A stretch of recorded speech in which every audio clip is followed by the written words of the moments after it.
know it. With a tear in my eye.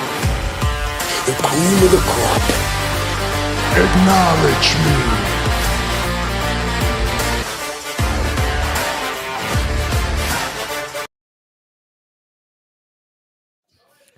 Good afternoon, everybody. Episode 369 of Top Rope Nation. Ryan Drosty, Justin Joint, Jesse Velasquez here to talk AEW Worlds End. We're going to review the show, the results from the show, long-term direction for All Elite Wrestling coming out of the big event in Orlando last night. You know, we're used to doing shows at night, but once in a while we get these afternoon and morning shows in, which is kind of fun. Hopefully get some listeners from across the pond checking in here. It's not too late over in the UK right now. Justin Joint, how you doing today?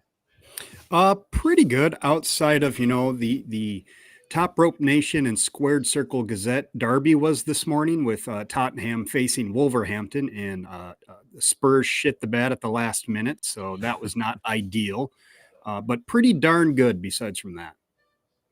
Good. Do you have anything in the glass? I mean, it's early, but I've got a shitty LaCroix. I've been trying to cut soda out of my diet, and I'm trying this shit out. Not good. Not fucking good, Ryan. well, it's a noble goal if you can do it, sir. So hey, look at this. I got a British Bulldog shirt on, so I am sporting this with hopes that our UK friends check out the show today live. Justin's got a great looking hat on. Justin, look at that thing. Beautiful. Mm-hmm. Big fan. Very nice stitching on it. It was a few years ago. I mean, this was probably at least 3, actually probably more like 4 years ago, something like that. I had ordered a small batch of Top Rope Nation hats. In fact, it's behind me over here, snapbacks, but we haven't done an order since. Well, now, I finally found a merch site where we can have them made on demand, and they are stitched. It's not screen printed, high quality. Justin got one. I got one. We actually adapted the design a little bit from the first batch that we got in, and I think this one looks a little bit better. Justin picked the blue color out for the top part of Top Rope Nation, and it really pops. Looks good on camera. Hell yeah. Great advertisement. Jesse, how are you doing? 369. Damn, you're fine. Thought about saying that in the intro too. I'm doing pretty well. I'm on borrowed time, and I actually have an NA here. I truly need it after the morning that I've had. So borrowed time because little man is preoccupied and he's behaving, which is the usual for him. But when he's not, I mean, you know how it is. Oh yeah, I definitely know how it is. Here's what's in my glass: a little McDonald's Diet Coke. Ooh. Little daddy daycare right now with the 3 children, and 2 of them are napping right now. So hopefully we keep this volume at a reasonable noise in the background as we go. No Royal Rumbles upstairs while we're on the air. What's your go-to McDonald's order? Usually Big Mac, but I did quarter pounder today. Switching it up. Yeah, switched it up. I mean, basically, like, I don't know, similar, less bun. I don't know, similar amount of meat.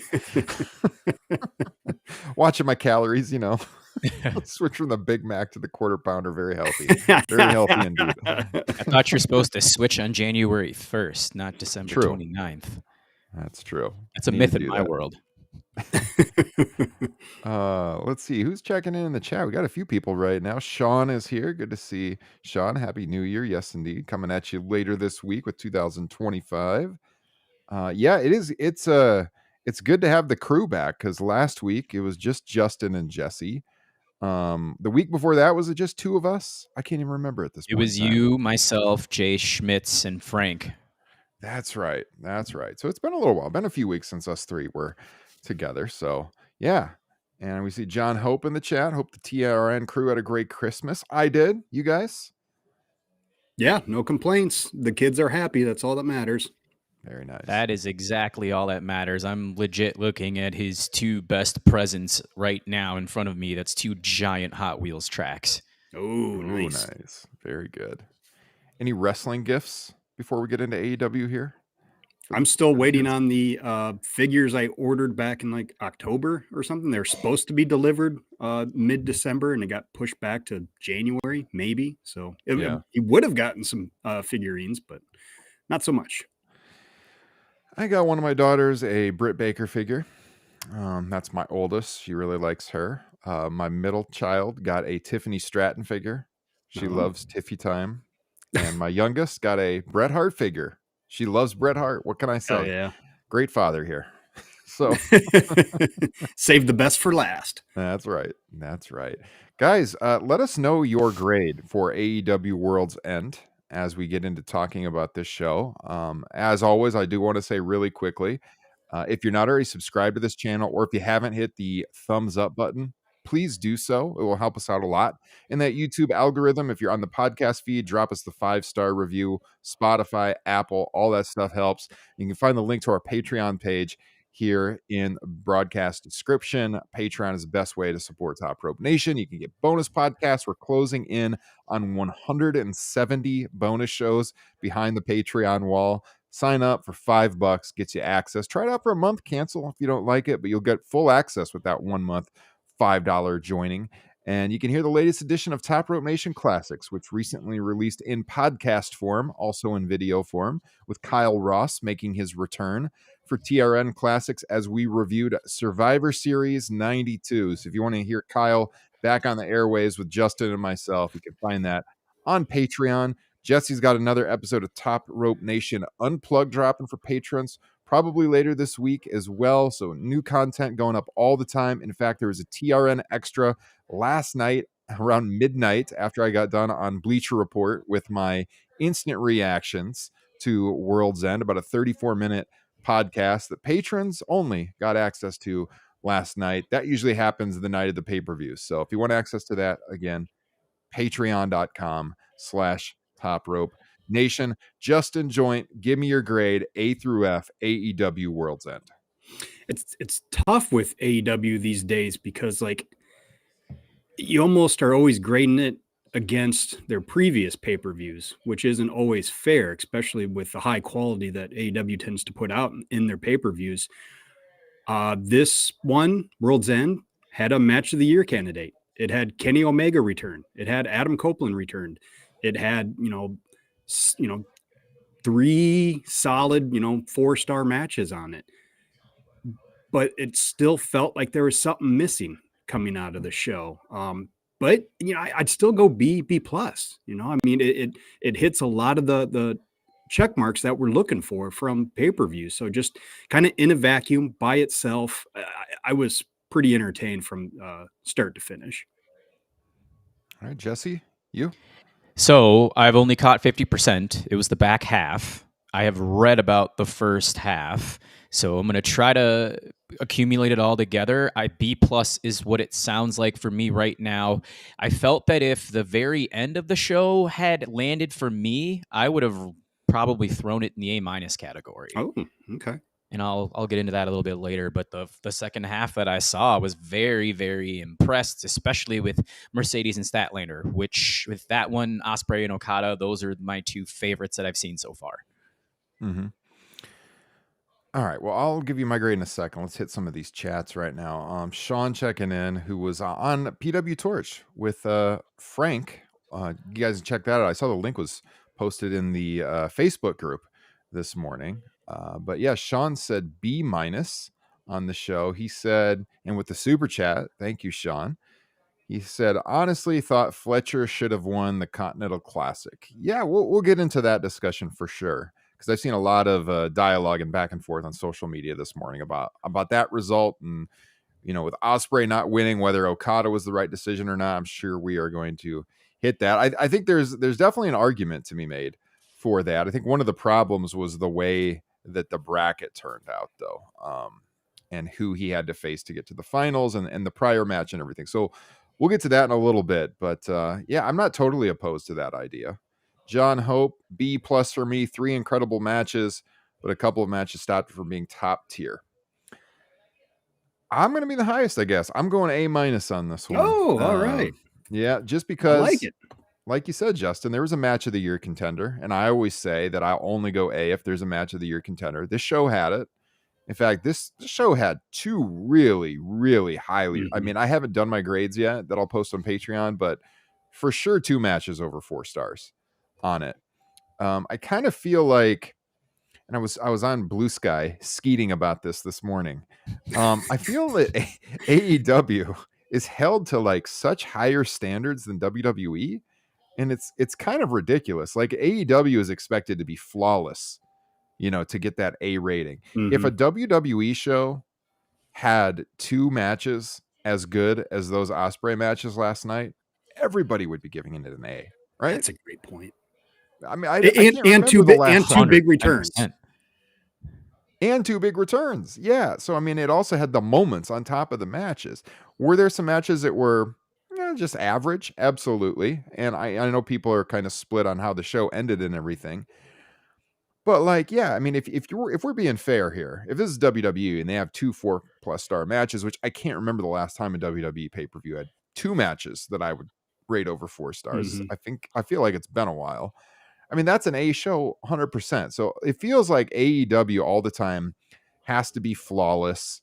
I was on Blue Sky, I was talking about how people tend to have this idea that if they don't like something or they just think it's just average, that it sucked, when it's like we're just surrounded. And this goes to the main event.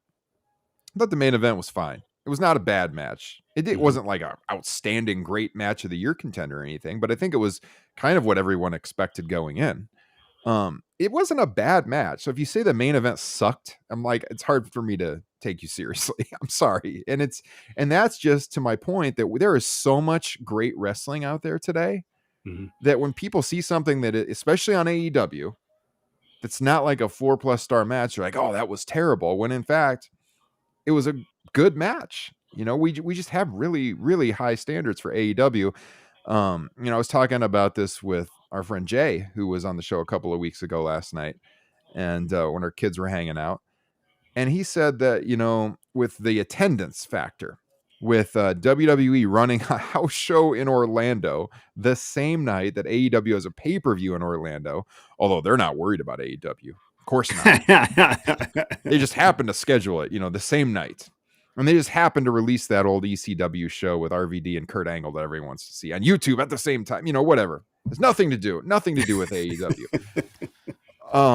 They had to, they had what, 6,800 people in that arena, the UCF arena last night. I mean, they earned every single one of those ticket sales. And they just have to do everything perfect for everyone to think AEW is doing good. With WWE, I mean, they draw on the brand.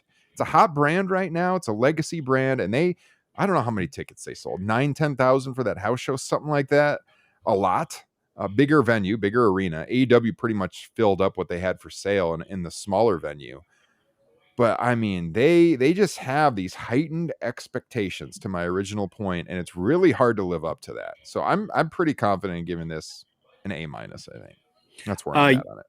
You have changed my mind. I'm going to go A-. You totally convinced me. That was fantastic, man. And soon I will be running for political office. We could use you right now, Ryan. This state could use someone different in the governor's office. I'll just say that. No. But no, that's not for me, I don't think. But yeah, let's look at, hey, look, Rick Skelton in the chat. Hope you guys are well. Can't hang around long, I'm afraid. Sent my brother a TRN shirt and rocks glasses for Christmas. Nice. He loved them. Shout out Sean Skelton. Great quality. Happy New Year. Good to see Rick here in the chat room. And thank you for the purchase, sir. Appreciate that. Hey, Rick Skelton, how you doing? Yeah. Sean said, I'm not like that, but I see your point to what I was just talking about. The build going into the show just hurts it for me. John Hope, I haven't scored a modern WWE show more than a B-. Fair. And then Sean, I call WWE matches bad as well. Their builds to me are better. Okay. And that's an arguable point. Absolutely. Let's talk about Ospreay because, I think Jesse is our resident Will Ospreay expert here. You haven't seen the opening match then, which was just unreal.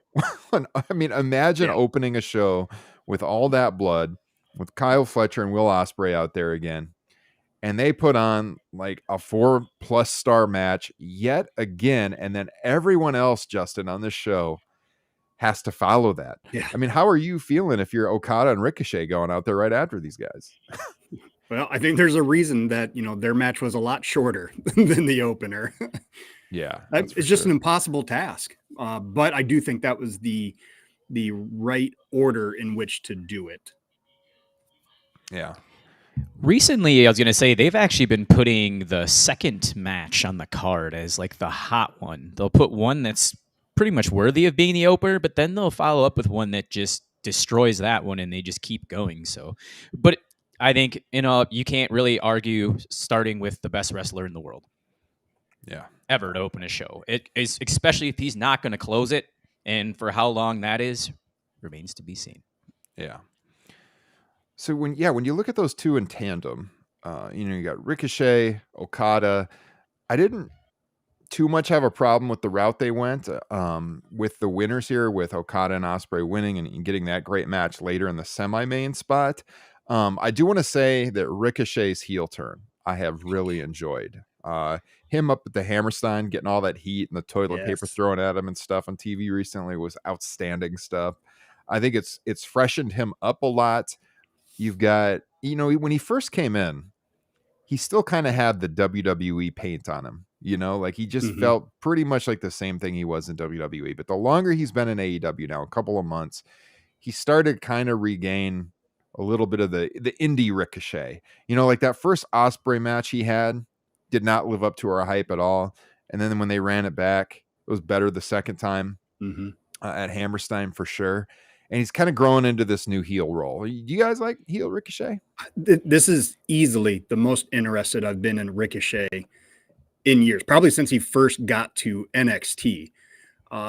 He just feels completely fresh to me. He's really embraced this character, being a heel.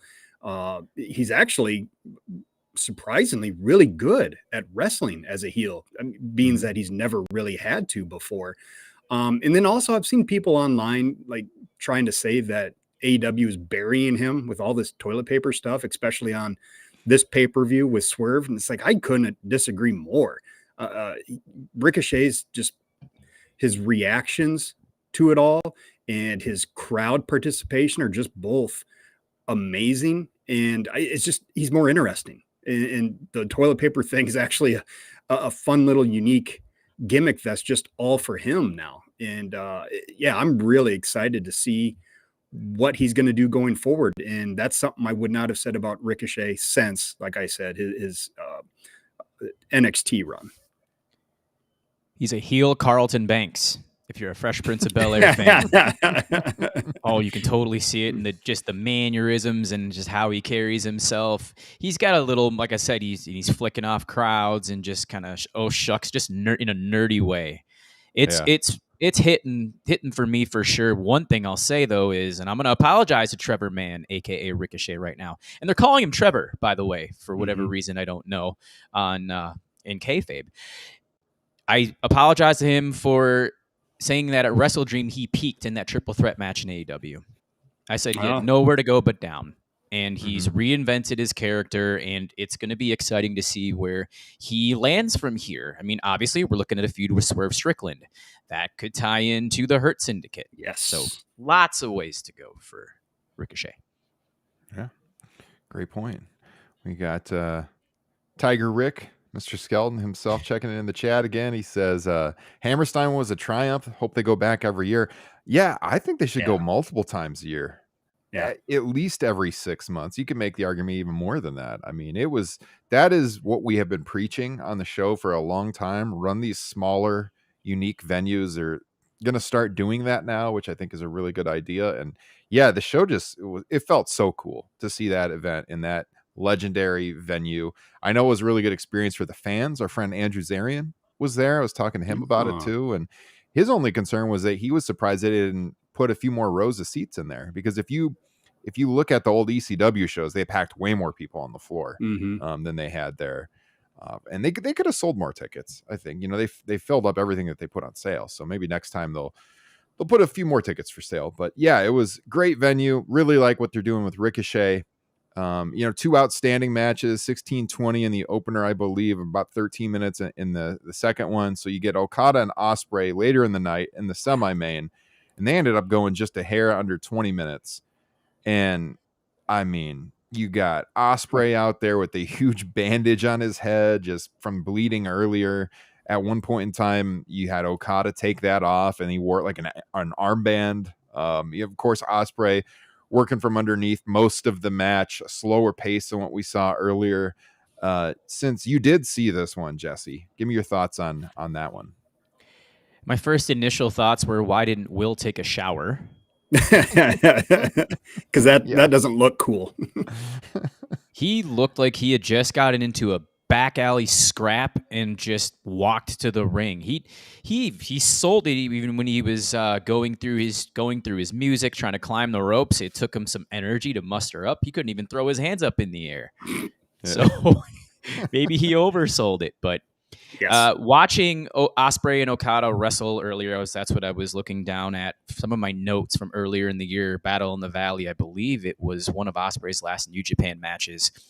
It followed a lot of their same idiosyncrasies, with Okada trying to slow it down, Ospreay trying to speed it up, Excalibur telling the story of how well they know each other, because of course 2015 they wrestled, and then Ospreay ends up going to New Japan, joins Chaos, kickstarts his career. I thought overall as a whole, though, this was the old Okada. He hasn't wrestled like this since against Pac. We had been wondering, like, where is this mystique of Kazuchika Okada? He found it. Because on that Stormbreaker, I believe, or the Tiger Driver, what was it? It was a Stormbreaker. When he countered that into an arm drag, yes, I was like, where did you pull that off from? And then they hit the ropes and hits the Rainmaker. These two have tremendous chemistry. Okada is 9-2 lifetime against Ospreay now. Wow. It's incredible. Yeah, both of Ospreay's wins are in the G1. Actually, against Okada. So a cool story to be told there. And of course, the post-match theatrics we will get into. But I mean, going through the last 12 months of Will Ospreay and trying to rank matches, I'm going to have a really hard time doing that. But this year has been insane. I feel like somebody should have chronicled it. Yeah, it'd be a great idea. Great idea. Hopefully someone's been doing that. Justin, your thoughts? Yeah, I absolutely love this match. The only ding I would give it is I did think Ospreay's acting during the entrance was a little bit over the top and unnecessary. Like, just coming out, basically still caked in blood with the bandage was probably going to be enough. He could tell that story in the match, and he did. My favorite Ospreay matches are the ones where he's kind of forced to slow down and almost wrestle somebody else's style. You think Danielson, you think Darby, and you think here with Okada. Obviously, a big part of that is the story they were telling in these in the C2 final two matches with the blood loss and and having to wrestle so much. But God damn, this was good. It's one of those things where you just kind of wish both guys could win. I disagree with Sean about who should have won the C2. I think Okada is probably the right move here. Although, I've been thinking with the way that Ospreay wrestles, his prime is going to probably be a whole lot shorter lived than most guys. And now is probably the time to strike, making him the tippy top guy of your promotion. We can get more into that about, who should be the next AEW champion.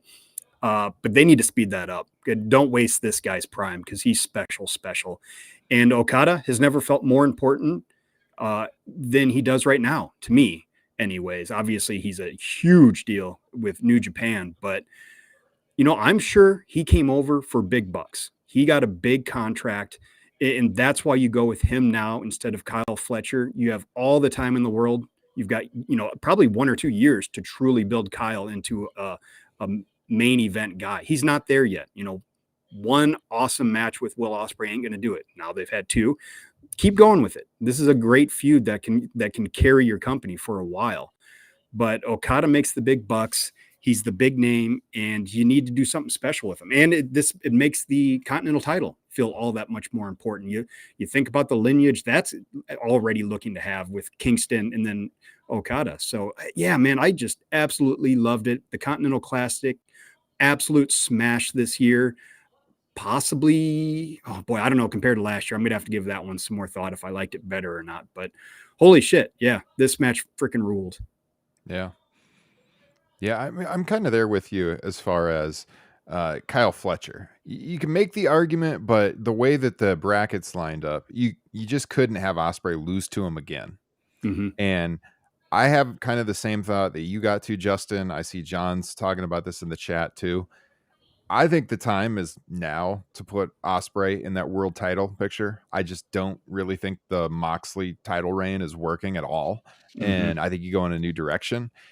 And so what it told me is like going to that main event, if you go with Ospreay, then obviously he's Continental Champion. He's going to be out of the world title picture for several months, most likely.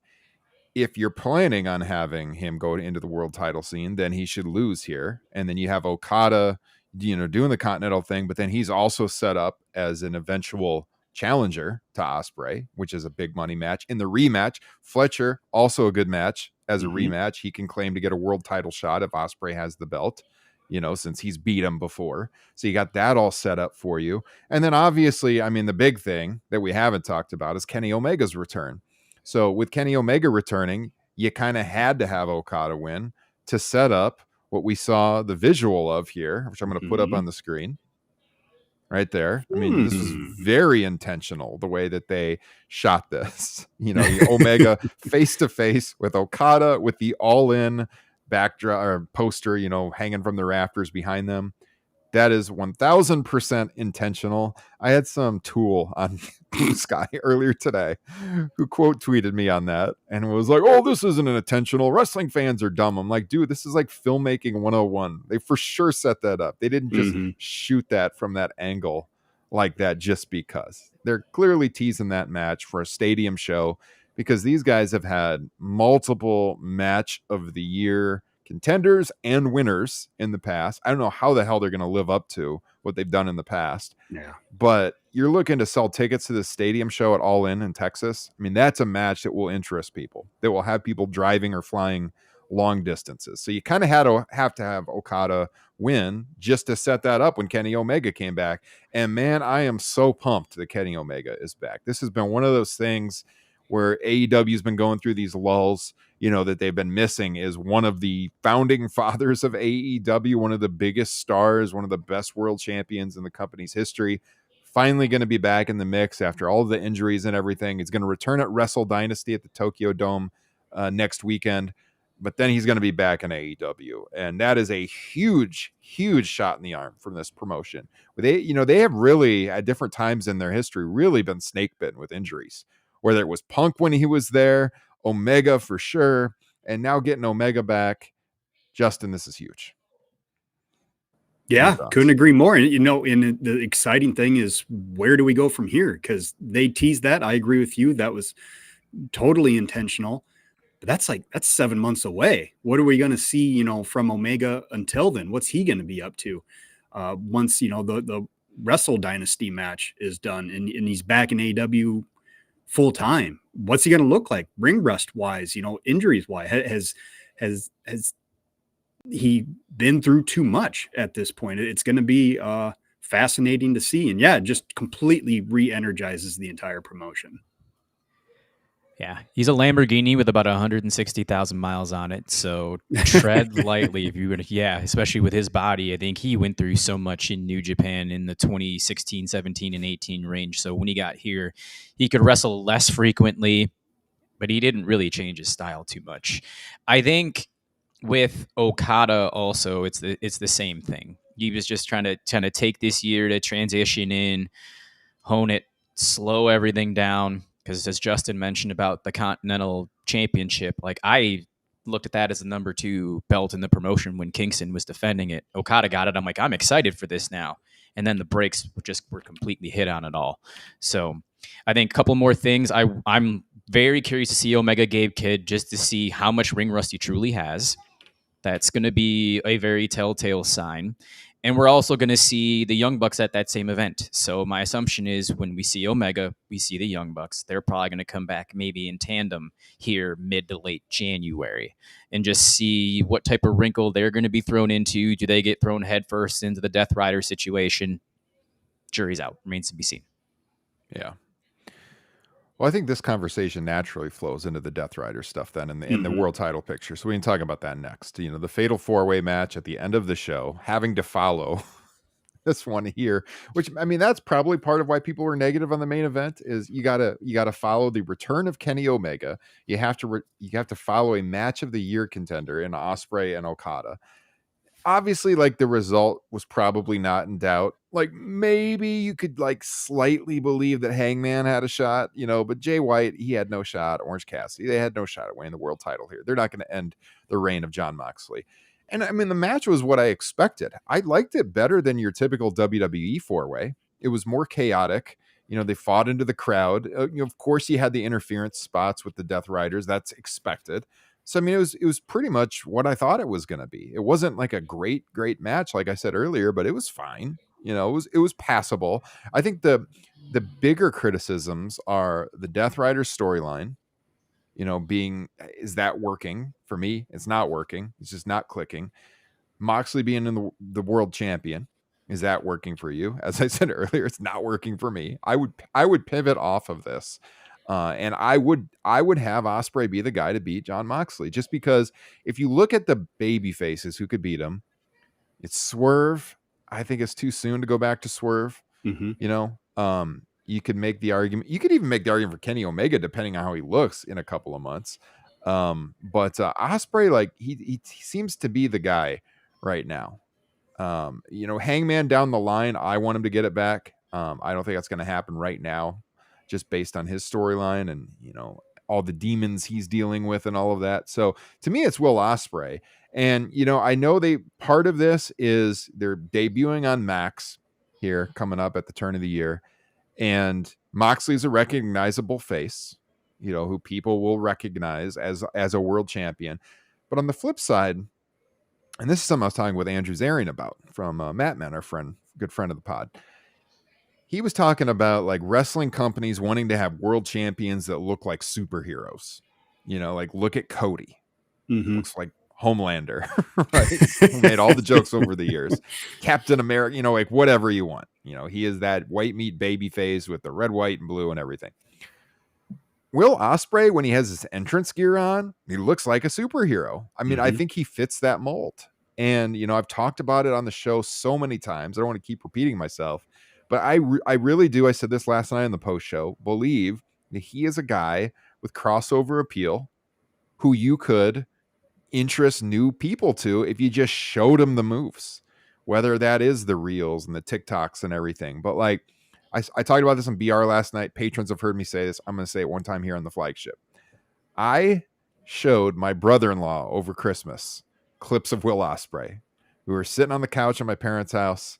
Somehow wrestling came up, and I was like, "Hey, have you heard of AEW? Have you seen Will Ospreay?" And I showed him highlights from the AEW YouTube channel of Ospreay and Darby Allin, and he like watched it over and over and over. Nice. And I've known my sister's husband since like almost 20 years. It's like 2005. He has never been into wrestling. I mean, he's like vaguely familiar with it from being a teenager in the 90s, but he was like, oh my God. And he called my sister over and was like, you got to see this guy. And he was the Canadian Destroyer spot in the Darby match. Like he was replaying that over and over and over. That's just one example. I think that the general public, when they see him, will be drawn in. And so for all of these reasons, also to Justin's point that his career span, hopefully not, but just the way he wrestles, his prime could be short. Just go to it. Like Moxley's not working. Get to Ospreay Moxley and have Ospreay be the guy who's holding AEW hostage. Justin, jump in here. Yeah, to your point, just talking about casual fans and these guys looking like superheroes, it's also for kids, man. Like who are the guys that my kid gravitated to? Cody Rhodes, because of the way he looks, the red, white, and blue, to your point. And the other two, Ospreay and Darby. Big part of it is the way they look, the way they wrestle. These guys can be candidates to hold your world championship. And, talking about could the direction for Ospreay be Jon Moxley? Well, they teased it during the C2. If you're paying attention with the Darby and Will interactions, Darby basically saying like, why aren't you helping me out with this? And, Ospreay says, I'm concentrating on the tournament now, talk to me when it's over. So that could very well be the direction they're going to go. Darby is that kind of other name, story wise, that makes a lot of sense to dethrone Moxley. But talking about the Death Riders, big part of the problem was, and honestly, I agree with you, Ryan. The match was good. The main event, the 4-way. The problem was, to what other people have been saying, was the emotional investment we had going into it just wasn't there. Like I found myself on my phone a lot during that match, not really paying attention. I didn't really care about the result because it was basically a foregone conclusion. And big problem with that is because, number one, it's still pretty unclear what the hell the Death Riders' intentions in the story are. Like, they're talking about the soul for AEW, while meanwhile, like, nothing has felt like it has changed. And the other thing is, like, they haven't really had a true threat. I love Orange Cassidy. I thought the main event at Full Gear was phenomenal. He's not a true threat. It being this 4-way with 3 guys going after the championship, and it being Jay White, who, again, really like, but he's not going to be winning the world title here. Hangman, fucking love him. But, just the way they're telling this story, it doesn't make sense. And then you have Adam Copeland come in with FTR, and they feel like real threats to Death Riders, for both better and worse. And so hopefully that juices up this story, and we get somewhere with it that's a little bit more palatable. Now, the flip side of that is, dear God, I don't want Adam Copeland as my AEW World Champion. It should absolutely not fucking be him to be the one who takes down the Death Riders. I think, this is something you could go with for a couple months and really build up the Death Riders by having them, get over on rated FTR. God, I hate that shit. But I am kind of worried that might be the main event of Revolution. It would be Copeland and Moxley. I was really hoping to get this storyline done by then, and that is not the way I want to see it done. Now, like I said, maybe this feud juices it up and they can carry it out a little bit longer. So, yeah, better and worse, Copeland coming back. I'm with you, Ryan. Let's do Ospreay. Even if this storyline has to go beyond Revolution, and maybe that happens at Double or Nothing or something. And then there's that lingering threat of Christian Cage. Again, love him. I have no interest in seeing him as the next world champion.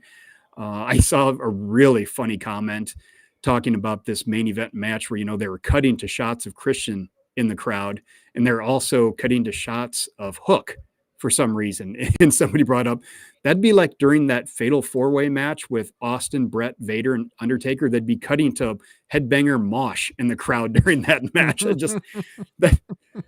Hook ain't that guy, everybody. He ain't that guy. So, that's kind of where I'm at right now with Ospreay, the world title scene, and, this main event match. Yeah, doesn't it? It feels like with Christian, like nobody even takes it seriously. It's like, oh yeah, Christian has the contract, but it's like, who cares? I never really liked that stipulation to begin with. Go ahead, Jesse. Let's start with the Death Riders. I am concerned with the Moxley matches that it's going to become Roman Reigns' bloodline formulaic, where we could see either a ref bump, or we're definitely going to see the rest of his crew out there. There's going to be interference until the end of time. And as we just talked about, it's going to get super stale. I saw a lot of timeline stuff that said this was kind of a WWE style main event. And I have to agree. And that's a big reason why I downgraded this to a B+, was seeing FTR come out. I was cool with it, of course, because that's tied into the story with Collision. They're going to Asheville here on Wednesday. But then Adam Copeland's music hits and he comes out. And he all of a sudden kind of looks at as an imposing threat. And I'm seeing people on the timeline going, ooh, maybe Adam Copeland will defeat Jon Moxley for the AEW World title. And I about crapped my pants on the spot. I said, this is what you have to get away from. You got to get away from World Wrestling Entertainment logic. You need to go with, we've mentioned it already, Will Ospreay, Swerve Strickland. Those are your two. You could maybe shoehorn Hangman in there. I'm okay with Darby even taking it off of Moxley at this point, as long as it's not Adam Copeland, which leads to Christian Cage cashing in on him again. again, that's stuff that we saw 10, 15 years ago from World Wrestling Entertainment. It scares me. I hope Tony's not thinking that way. So, The hope is that if we do get this Moxley Copeland match at Revolution, is that Copeland loses, Christian cashes in, but then Copeland costs him that cash. And so that way you can get rid of that stupid contract and, maybe carry on this Christian and Copeland feud for a while. that is easily the way to go. Yeah, I've seen the stuff speculating about Revolution too. I would do the match earlier, because Agreed. I think it's a match that can pull in a number maybe for them on Max. They're gonna just like WWE's doing Netflix. They're gonna be promoting bigger Dynamite shows now, being on HBO Max. It starts with this first one. I had no problem with Copeland making the return at the end because we all knew it was going to be him on Dynamite, just the way it's been built and where it was at. But I think they just wanted to be able to officially promote his name in advance. So now they're doing that. It's going to be a good way, I think, just because that's a name known to people outside of AEW from being fans over the last 20 years. If at least maybe the name's not known, but if you see his face. So I don't have any problem doing that 6-man on the first Dynamite that is on the simulcast with Max. I think that's totally fine. But I would build a Dynamite match between Moxley and Copeland, and then I would do exactly what you proposed, Justin, to get this stuff with Christian, totally out of the way. Yeah, the end of the show, it did feel like the end of a Dynamite or something, the way they set that up. But they're treating this upcoming Dynamite on Max almost like a mini pay-per-view, just based on it being a huge opportunity for the company.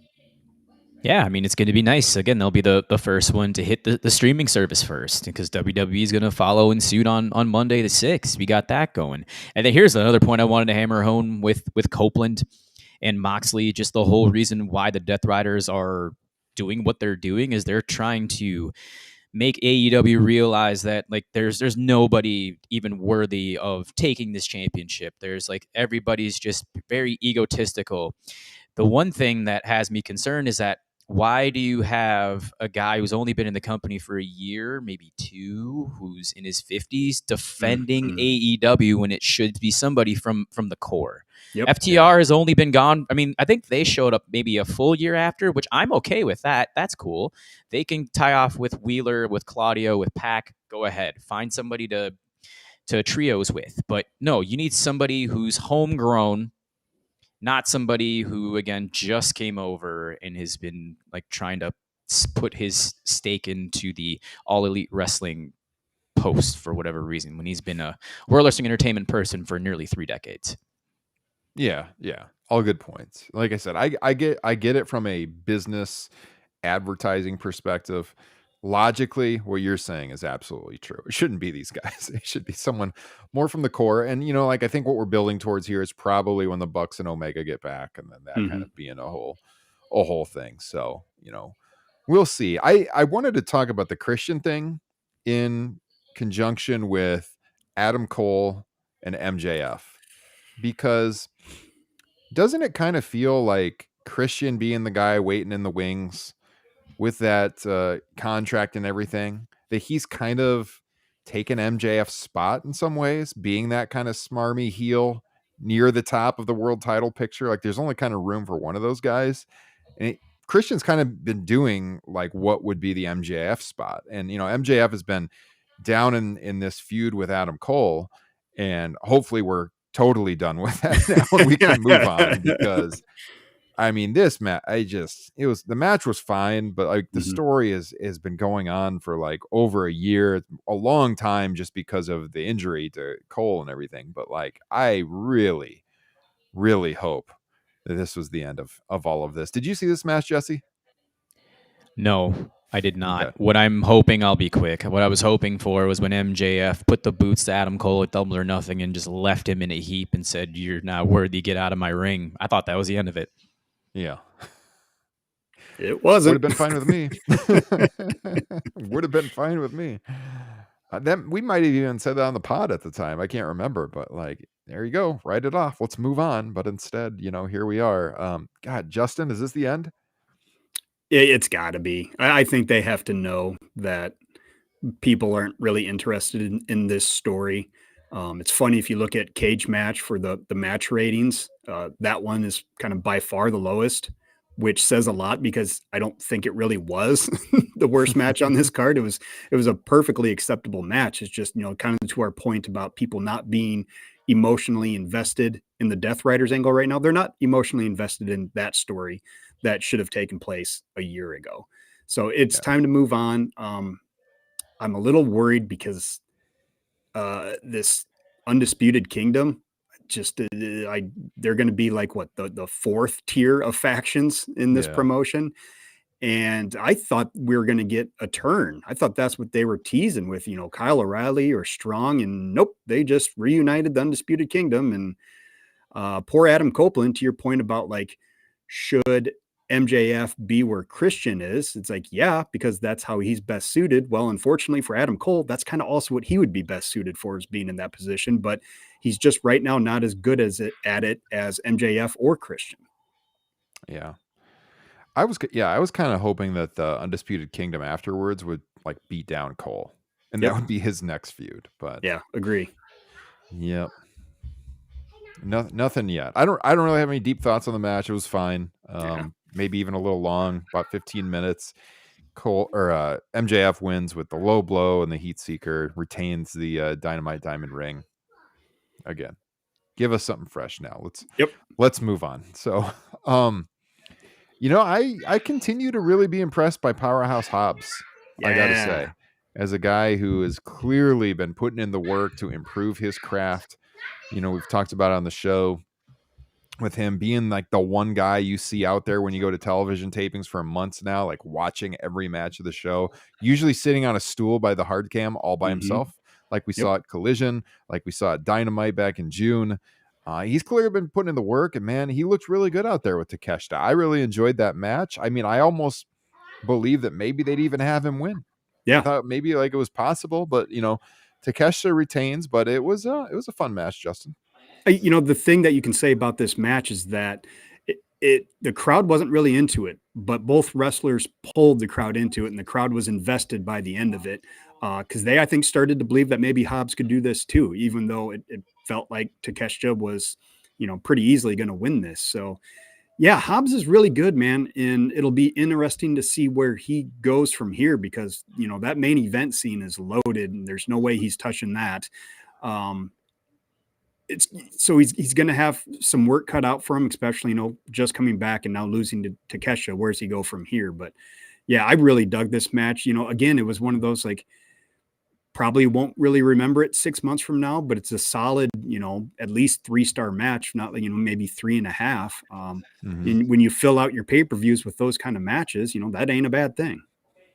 Yeah. No, I mean, good building block match for him, showing that he can be in there with a guy who can really go like Takeshita and have this match is over 16 minutes. It was a long match. Oh, wow. Yeah. A little bit slower pace as you would expect, but yeah, solid match. So yeah, I enjoyed that.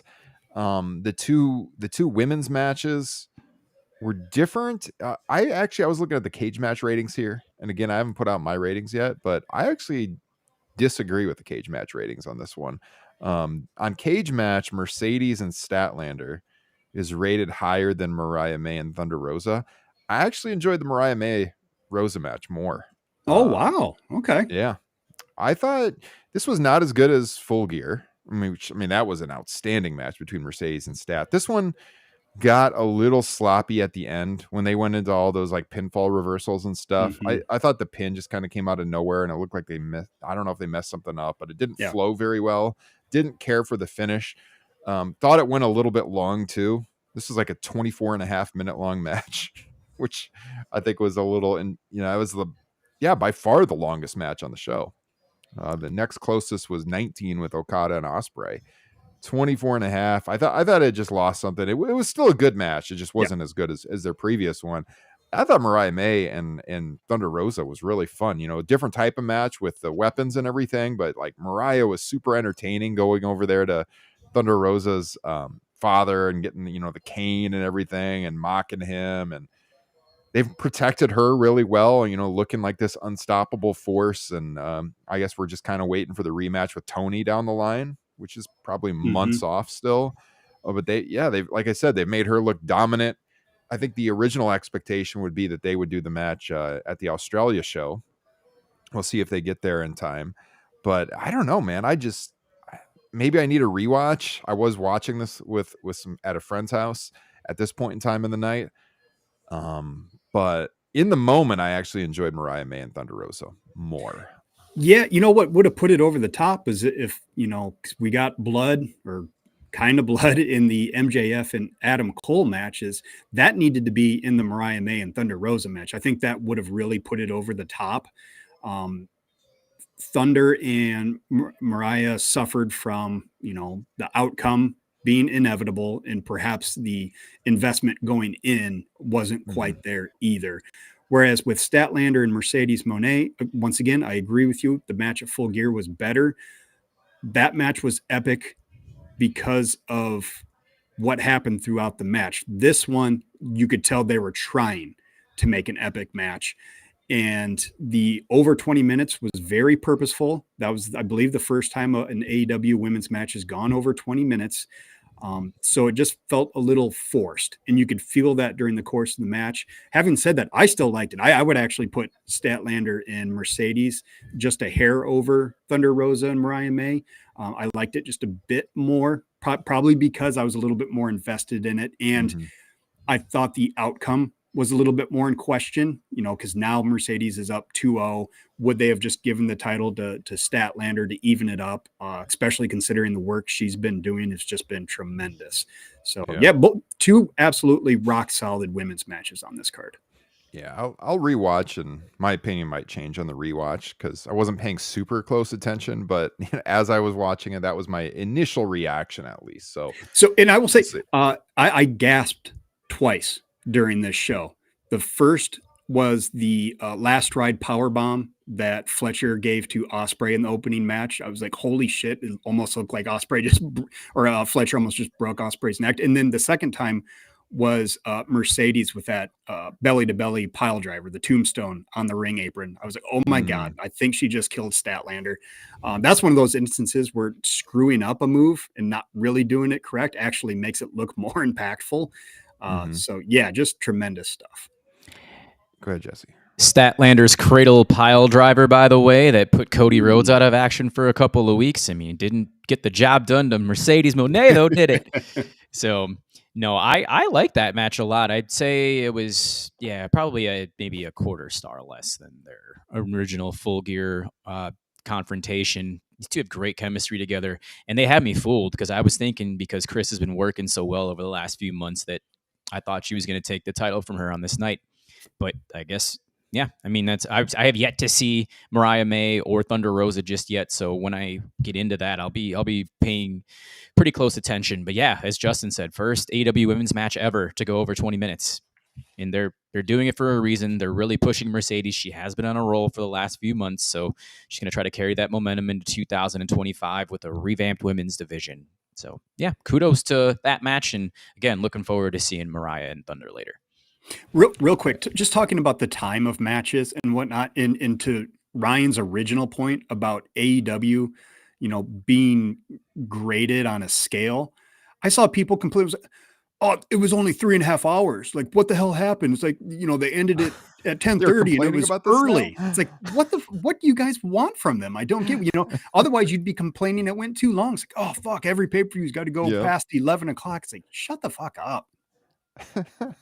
Kidding. Now people are complaining that it was too short. Yeah, I liked it. It wrapped a half hour earlier, and the card was a little tighter than usual. But last thing I just wanted to say, I really like the finish in Mariah and Thunder with the Storm Zero through the table. I thought that was a great finish. Great spot. Better finish than Mercedes and Stat, where they, like I was talking about, kind of, it seemed like it got lost a little bit in what they were doing for the finish there. But yeah, both good matches. On Cage Match, Monet and Statlander is 2 points higher than May and Thunder Rosa, and I don't agree with that. I don't think it was that wide of a discrepancy, but both fun matches. I enjoyed both of them, and I think we've talked about the whole card, haven't we? Yeah, I mean, I didn't really see much of the pre-show personally. I don't know if you guys had any thoughts on that, but nope, it happened. Yeah, Jeff Jarrett, QT Marshall most definitely happened. Yeah. Tony Storm opened the pay-per-view, taking on Layla Gray. I mean, that was the result of that was never in doubt. But Oh, real yeah. quick, kind of just out of nowhere, just something I'd thought about last night is I'm kind of shocked that Okada isn't on this Wrestle Dynasty card. That show seems to be lacking a main event, and you would think, put him on there against about anybody, and that you would got to bring in some more fans that have been probably itching to see him since he hasn't been there in a year. Yeah. I think with that, I was just going to say, I mean, no Ospreay either. No Jay White.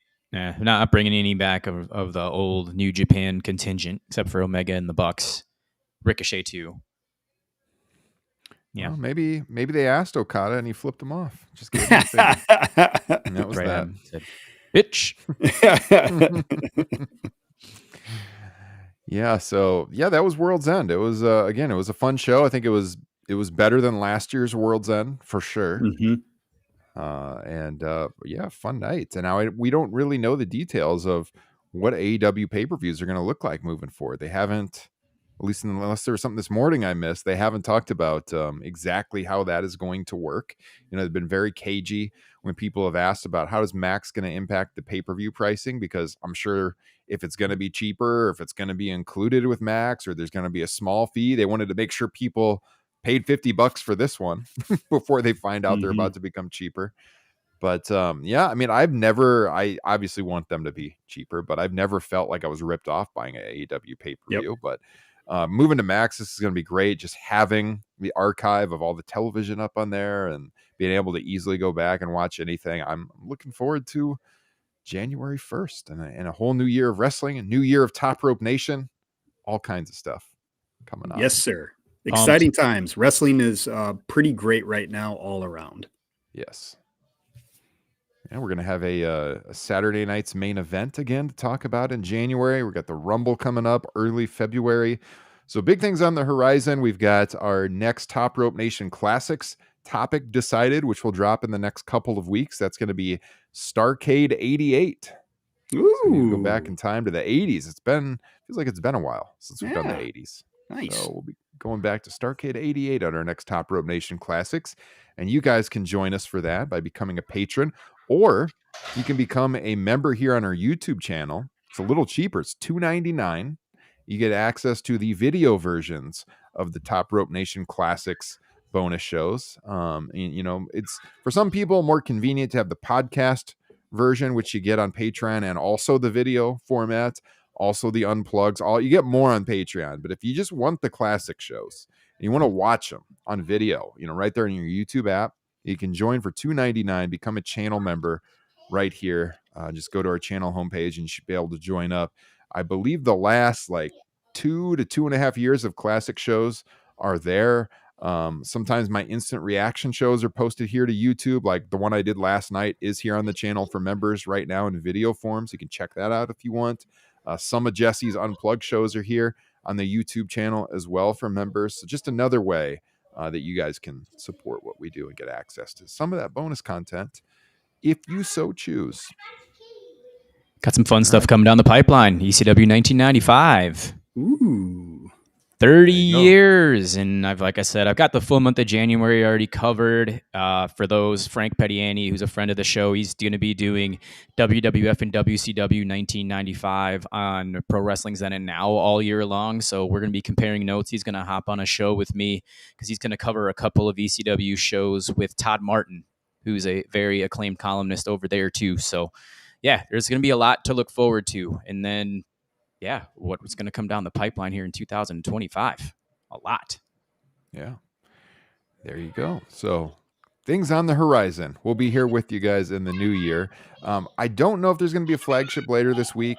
It might be next week, just with the new year and things getting a little bit busy. But we wanted to make sure to put this show out for you. If you're missing us later this week, listen to the recent classic show on Patreon. I'm definitely going to put a teaser of that out on our main podcast feed here at the end of the week, so you guys can hear a little snippet of that if you're not members. But again, we'd love to have your support, and it's about 2 hours, so that should tide you over if it's next week that we do the next flagship show. So that's all I have, ladies and gentlemen. Been fun getting the trio back together for this show, and you can follow the show on social media. We're on Blue Sky at Top Rope Nation. We're on Threads. We're on Instagram, Twitter X, Facebook group. Search Top Rope Nation Pro Wrestling Discussion. Get in that Facebook group. I always say that on these shows. And yeah, that's all I got. We will be talking to you guys again real soon. Have a great week and Happy New Year. See you in 25.